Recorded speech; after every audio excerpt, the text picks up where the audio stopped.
Hello ka-organic, good evening. Ayan. Ito yung mga seedlings na ready to transplant sa plot. Ayan.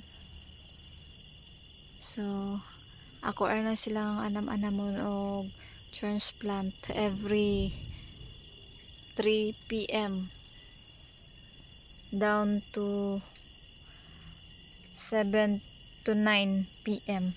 Ayan. This one ay siya yung pichay, ready to transplant na din. Yan, pichay. Pero ito, yan o, ito chaisim, yung favorite ng mga Indian friends natin. Go organic, ready to transplant ng mga vegetables, seedlings.